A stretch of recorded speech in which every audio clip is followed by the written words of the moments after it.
There are moments in life when everything you thought you knew crashes down in an instant.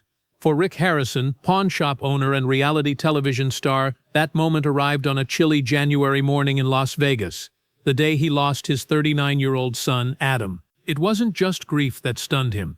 It was what lay beyond the locked door. News of Adam's death spread through headlines instantly, fueled by fans and cameras. Everyone knew Rick Harrison from Pawn Stars, but few understood the private pain his family endured. Rumors frantically swirled on chat boards, yet amid the speculation, the most gripping question remained unanswered. What secrets did Adam's secluded garage conceal, and why had he shut the world out? Behind a facade, a modest guest house concealed the scene of Adam's life. When law enforcement finally entered, they discovered a cramped space marked by grief. Furniture, a lone mattress, and a pale light streaming through dusty windows created a tableau. Yet it was the adjacent garage entrance, locked and fortified, that held the promise of revelations none saw coming. Inside that weathered metal door lay a realm unknown. Rows of shelving buckled under the weight of vintage coins, antique tools, and signboards plucked from forgotten eras. Each shelf seemed to whisper a chapter of Adam's hidden life, a testament to a man who sought solace in the mechanical hum of workshop lights and the steady rhythm of turning wrenches. On a sturdy workbench, leather-bound journals lay open, their pages filled with Adam's intimate reflections. Bleeds hinted at tears, while pressed flowers marked moments of a quiet, fleeting joy. He wrote of regret, of love, and of an aching desire for redemption. These faded words painted a portrait of a man at war with himself, each sentence pulsing with vulnerability. Against the back wall, 3 half-assembled motorcycles stood frozen in time, their chrome parts gleaming under the lamp. A set of wrenches and ratchets lay nearby, arranged with the precision of a jeweler's toolkit. Adam's unfinished projects whispered of hope suspended. He believed each rebuild could also repair his fractured spirit. Instead, those machines became silent monuments to dreams deferred. In a hidden corner, police found a cluster of reminders: 2 vials containing residue, foil packets, plastic straws, and discarded lighter. The scent of chemicals still clung to the cold concrete floor. Investigators quickly realized these artifacts were not relics but evidence of a struggle that ended in tragedy. It was here that Adam's battle with addiction fell into focus. Across town, Rick Harrison stood before cameras, but this time his signature bravado had vanished. Tears brimmed as he spoke of his son's final moments, his voice cracking on every syllable. He confessed how he'd shuffled Adam between rehab centers, jails, and houses, convinced he could save him. Now Rick's lesson was a father's unanswerable question. Had he done enough? The juxtaposition between the life viewers saw on TV and the ache Rick endured was stark. Pawn Stars thrived on spectacle and humor, but the off-camera reality was far darker. The man who once laughed in front of crowds now avoided public appearances. He withdrew from boardrooms and bright studio lights, seeking refuge in the silence only loss could bring. While Adam's mother and brother grappled with shock, they discovered genuine comfort in each other's presence. Corey Harrison, usually the one behind the camera, stepped forward with solemnity. Together, they sifted through audio recordings, voicemails, and photographs he meant to share. Each message unlocked a fragment of Adam's world, transforming sorrow into a tapestry of cherished remembrances and unanswered mysteries. Beyond the Harrison tragedy lay a crisis gripping the nation. Fentanyl, a synthetic opioid up to 100 times stronger than morphine, claimed lives. Warning. Lawmakers and health experts warn a dose smaller than a grain of salt can prove deadly. In that garage, the evidence was clear. The unrelenting grip of addiction does not discriminate by fame or fortune. Walking among Adam's treasures, his family felt the collision of beauty and devastation. A rare 1940 Chevrolet poster hung above a shelf of coins. Grim evidence of a lethal habit lay in sharp relief. That hand that lovingly crafted engines had also courted death. The garage became a crucible of conflicting truths, where passion and peril stood side by side. As the door closed behind them, the Harrisons carried with them more than objects. They held fragments of Adam's essence.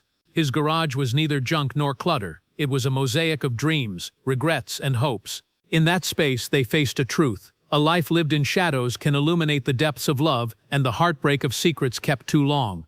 Family members turned the pages of Adam's journals, revealing confessions. He wrote of the thrill of perfecting a single gear shift and the hum of metal beneath his fingertips. Opposite passages begged for relief, raw emotions scrawled in cramped script. Some entries pleaded for forgiveness, others were silent cries for help that went unanswered. Under the dim light, words like "I'm sorry" and "I can't keep fighting" stood out against sketches of motorbikes. Yet hidden between lines were notes, a doodled face, a list of favorite songs, beacons of hope. The margins bore the darkest stains, dates marking failed sobriety attempts and reminders that escape from addiction never came easily. In that room, each sentence bled the heartbeat of Adam's hidden world. As they closed one volume, Rick recalled a moment from Adam's childhood, a tiny boy covered in grease, proudly presenting a reassembled toy car. In that memory, Rick saw the spark that would one day become both blessing and curse. His son's hunger for understanding how things worked propelled him into a world of restoration, yet it also led him down paths where nights turned to late hours in the garage and empty walls reverberated with unspoken struggles.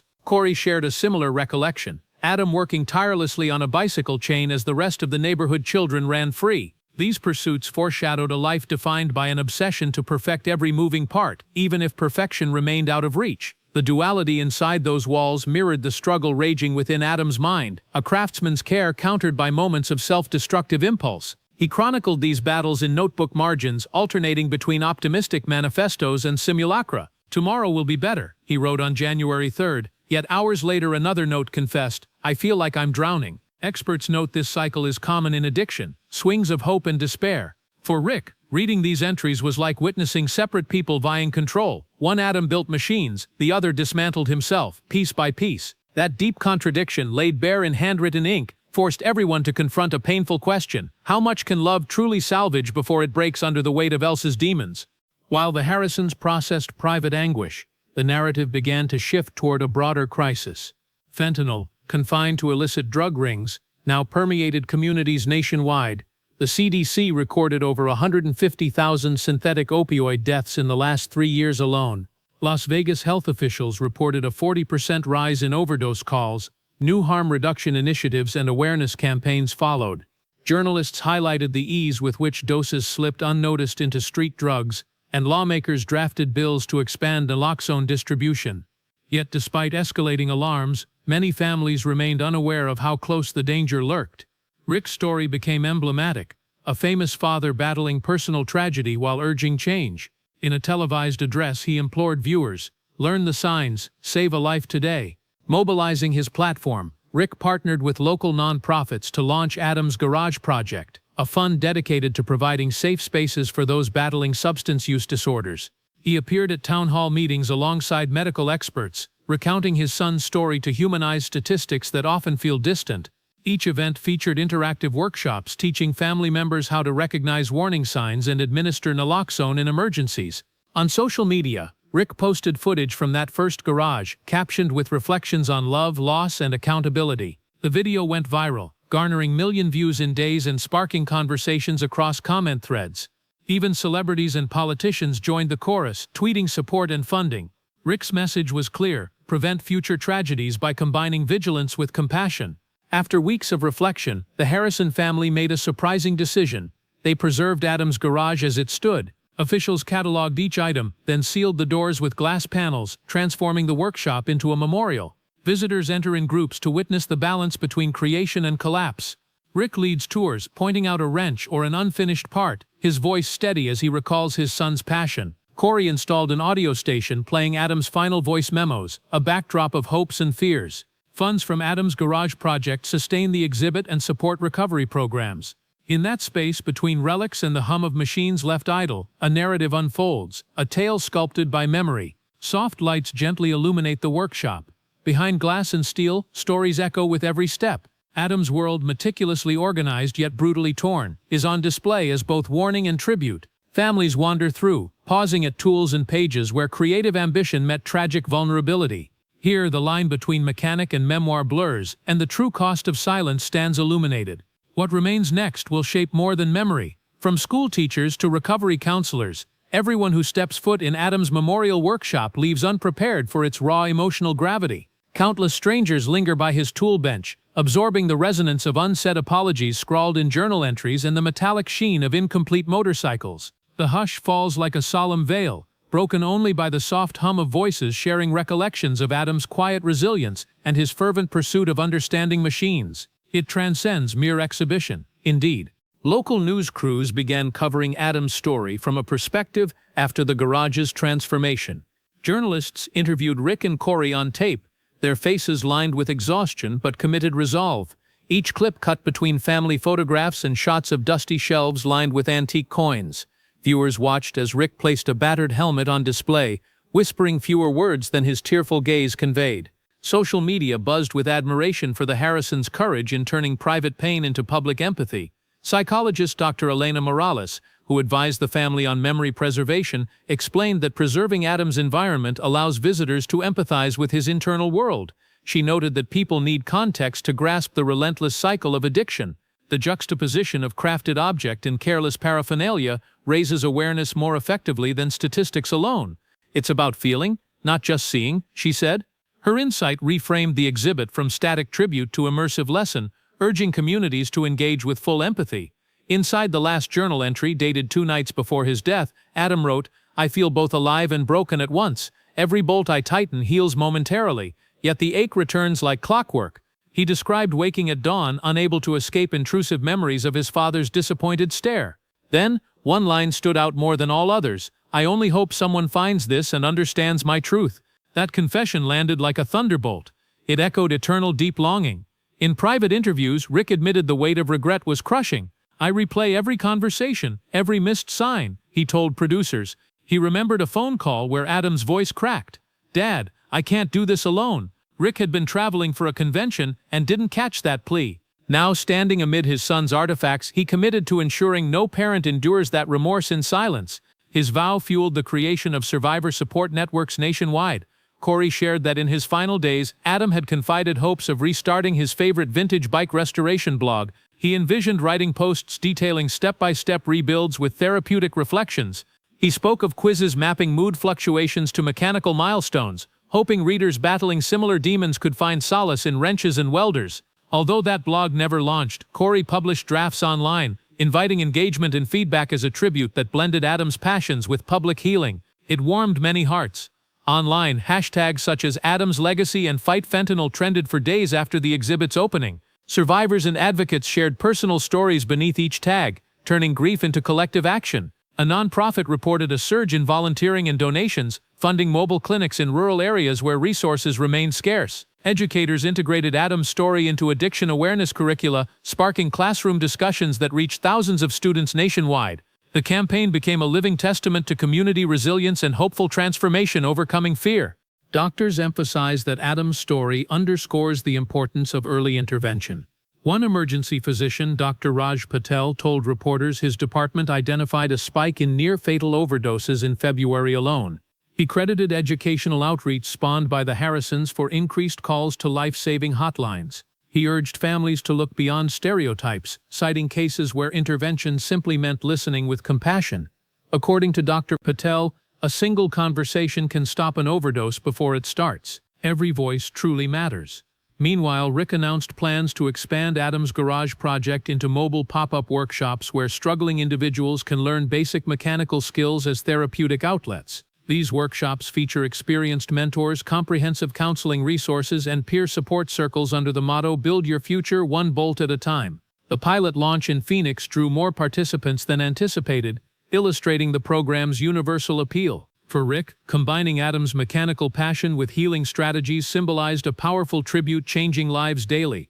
As winter approached, the exhibit and workshops prepared to travel nationally, with stops planned in Detroit, Pittsburgh, and Atlanta. Organizers estimated that over 100,000 visitors and participants would engage by year's end, generating widespread media coverage. Schools expressed interest in field trips with curriculum guides developed by addiction specialists. Meanwhile, Rick reflected on a journey that began with unbearable loss and transformed into communal healing, proving that tragedy can catalyze empathy and positive change even in life's darkest chapters. Across America, the legacy of Adam's workshop resonated in ways no one anticipated. In Detroit, former auto factory workers lined up at dawn to share memories of loved ones lost to addiction. They lingered among wrenches and scrap metal, finding comfort in shared purpose rather than solitude. In Pittsburgh, a group of teenagers attended with parents clutching tattered work gloves. They listened in hushed voices as mentors guided them through basic mechanical repairs, equating each successful turn of a wrench with resilience against despair. As the initiative expanded, Rick discovered stories that echoed his son's journey. In Atlanta, a young man named Marcus spoke of stumbling through addiction after a sports injury, his world reduced to a basement cluttered with pills and loneliness. When Marcus first entered the pop-up workshop, he was skeptical. However, under the guidance of a mentor who once rebuilt antique clocks to cope with loss, he found purpose. Every tightened bolt reminded him of regained control, restoring not only engines but fractured self-esteem. Meanwhile, scientists monitoring overdose data observed a subtle decline in areas with active workshops. Public health officials credited this drop to the dual focus on education and community building. They reported that participants were more likely to attend counseling sessions when they felt empowered by hands-on activity. It's a holistic approach, one official explained, combining technical skills with emotional support. For Rick Harrison, each statistic represented a life that might be saved. He often recalled a favorite saying of Adams: "Machines don't judge, they only respond to effort." Back at the exhibit, visitors often paused before a display labeled "The Turning Point." It showcased Adams' last entry and the tools he used that fateful week. The small plaque beside it read, "This is where creativity met crisis." Many shared their tears beneath the soft glow of spotlights. Some left personal notes under the guest book titled, "I Still Believe." They wrote messages of solidarity, grief, and hope. These notes became virtual pages of Adams' ongoing story, etched by strangers whose lives he touched. Over time, the collective mourning fostered an unexpected phenomenon, a new form of community resilience. Mentors reported that workshop groups began organizing car shows, fundraisers, and support circles. They used classic vehicles, restored by hands that once trembled with fear, as symbols of renewal. One family donated a 1967 Mustang, its cherry red paint gleaming under restored headlights. They dedicated it to Adams' memory, emblazoning the words "Ride for Recovery" on its doors. Each rev of the engine became a vow to persevere. In a poignant moment captured on film, Rick stood beside the Mustang at its first charity event. He ran his hand along the polished fender, visibly fighting tears. "This car represents more than horsepower," he told the crowd. "It embodies Adams' spirit, the drive to rebuild, even when everything seems broken." Cameras flashed, capturing Rick's weathered expression, a mix of pride and sorrow. In that instant, the narrative arc of tragedy transformed into one of communal hope and active recovery. Even celebrities lend their voices now. A renowned actor who lost his brother to opioids narrated a short film about Adams' life, raising funds for the project. A popular musician donated royalties from a single dedicated to healing. Their involvement amplified awareness, drawing an international audience. Fans sent letters from Europe and Asia, describing how Adams' story resonated with global challenges. It underscored a universal truth: addiction is not an isolated affliction, but a shared human crisis demanding collective compassion.